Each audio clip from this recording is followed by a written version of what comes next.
Bienvenidos a la clase tutorial número 1 de la materia Historia y Teoría de la Traducción. En esta oportunidad vamos a trabajar la posición del traductor en la sociedad, las distintas modalidades y lugares de trabajo de este profesional y las características que debe reunir un traductor en relación a su profesión. Para empezar vamos a mencionar la posición del traductor en la sociedad. Se considera que el traductor es tanto un animal social como un animal cultural. Es un animal social porque comunica y es un animal cultural porque, como ya hemos mencionado en nuestras clases anteriores, traduce entre culturas. Una pregunta que surge es saber si está en el centro de la sociedad, como agente de la comunicación, o en sus márgenes, relegado a la membrana, al borde. Hablamos del centro cuando hablamos de que el traductor es un agente de la comunicación, pero al mismo tiempo hablamos de los márgenes porque se sostiene que el traductor se encuentra en el límite entre las dos culturas en las que trabaja, y esto genera una paradoja, una contradicción, porque en realidad el traductor se encuentra en el centro y a su vez en sus márgenes, por lo tanto podemos decir que es una profesión central y periférica. Es central porque es un mediador esencial para la comunicación y también está en una posición periférica porque el traductor muchas veces es considerado invisible e insignificante. Muchas veces sabemos que su remuneración es baja y que no tiene el reconocimiento que se merece. Lo que podemos decir es que falta una cultura de la traducción, porque se piensa que una persona que sabe idiomas, que sabe otro idioma, además del materno, o tiene un conocimiento sobre alguna área específica, por ejemplo un ingeniero, está capacitado para traducir. Un ingeniero puede traducir sobre ingeniería, un arquitecto sobre arquitectura. Bueno, sabemos que eso no es verdad. Por eso es tan importante y fundamental la formación del traductor a través de estudios técnicos, universitarios, terciarios, cursos de capacitación, seminarios, participación en congresos, presentación de ponencias. La realidad es que saber un idioma, como ya venimos trabajando en nuestras clases, no es suficiente para ser un buen traductor. Hoy en día y cada vez más se requiere una fuerte capacitación, sobre todo porque el mercado de trabajo tiene muchos profesionales y la competencia es muy grande. Y como siempre le digo a mis alumnos, siempre quedarán los mejores. Te pueden contratar una vez, la primera vez, pero si no resultó tu traducción, después no te van a volver a contratar. Con respecto a las modalidades de trabajo, acá vamos a presentar 4. Las tareas de los traductores se desarrollan de diferentes maneras. Existen los traductores empleados en empresas, donde desempeñan funciones de traducción o redacción de documentos de distintos idiomas. También hay traductores autónomos que realizan actividades dentro o fuera de la industria editorial. También están los traductores que no trabajan para editoriales, a los que se les suele denominar traductores técnicos, aunque no se ocupen solo de textos técnicos, están considerados dentro de la categoría de autónomos. Los trabajadores que trabajan para editoriales, a los que muchas veces se denomina literarios, aunque se ocupan de textos ensayísticos o científicos, suelen prestar una colaboración de continuidad bastante variable. También tenemos diferentes lugares de trabajo. Los traductores pueden desempeñarse en cooperativas y asociaciones de traductores que representan la forma de organización más equitativa. Los recursos, instalaciones, equipos, capacidad son comunes y los beneficios se distribuyen proporcionalmente en función de la disponibilidad y la capacidad. Generalmente son 2 o 3 traductores que pueden armar una pequeña empresa, una pyme por ejemplo, y que muchas veces trabajan con diferentes idiomas y que se entienden en esta modalidad de trabajo. Es decir, un traductor, por ejemplo, de francés, uno de portugués y uno de inglés. No siempre sucede esto, a veces son del mismo idioma, pero por lo general estas pequeñas cooperativas o asociaciones son con traductores de diferentes idiomas. También se puede trabajar en grandes empresas de traducción que cuentan con traductores externos que prestan su colaboración e internos que suelen ser responsables de varias combinaciones de idiomas o de sectores determinados. Y muchas veces están en relación de dependencia también. Y por último tenemos las agencias de traducción. Existen varios tipos en el mercado, aunque todas se basan en el mismo principio, el intermediario comercial, es decir, entre el cliente y el traductor.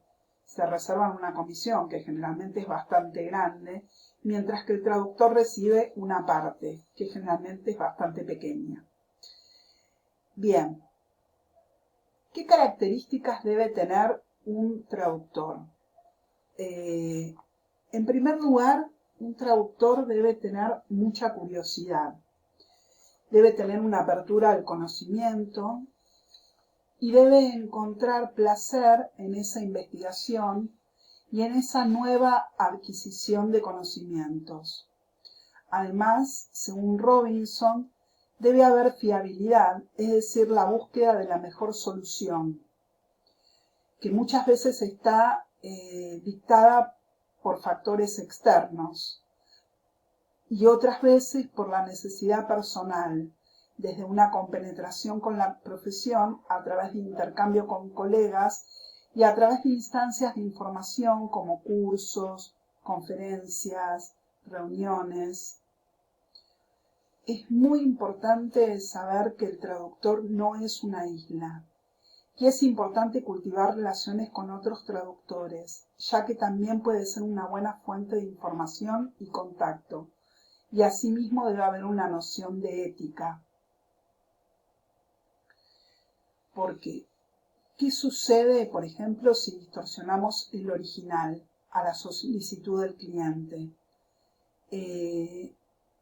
Por este motivo, tenemos que ser éticamente responsables con la información que manejamos, ya que a través de los distintos textos con los que se puede llegar a trabajar y estar en contacto con diferente información confidencial y que sea susceptible para el cliente, es importante que el traductor respete esa confidencialidad y esta información que se le está compartiendo.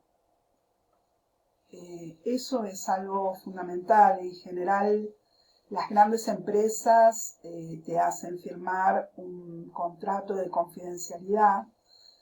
Bueno, y a veces cuando se trabaja con clientes directos esto no sucede, pero es muy importante que desde el inicio de nuestra profesión sepamos que debe ser así.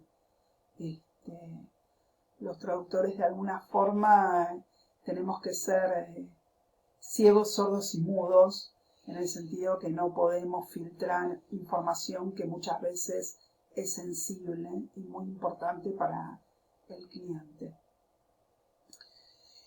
Y otra cosa que es muy importante destacar es que no somos invisibles. Es verdad que esto se contrapone con la idea de invisibilidad del traductor.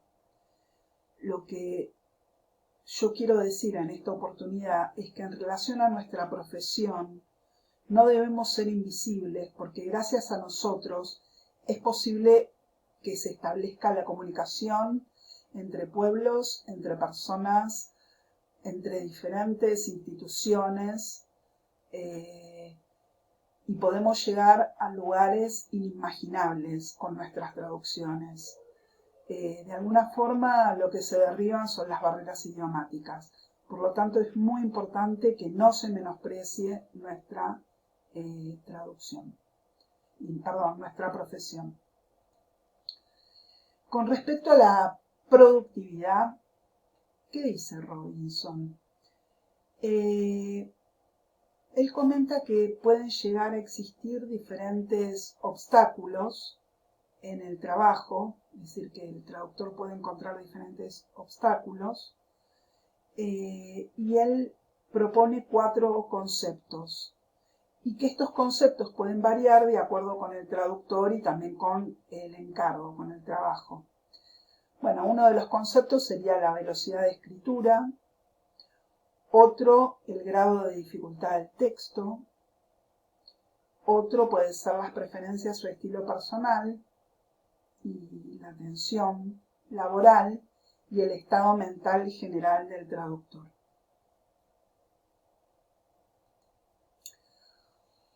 Por último, me gustaría destacar algunas ideas de la entrevista realizada a Edith Grossman, que es una de las lecturas que tenemos esta semana, y aquí quiero extraer algunas ideas importantes para empezar a pensar si es más difícil traducir prosa o poesía. Edith comenta que la traducción de una prosa elegante de alto valor artístico es como traducir un poema hablando, que traducir un poema sabemos que es muy difícil, traducir poesía, que es algo sumamente complejo, pero muchas veces traducir una prosa también es muy difícil.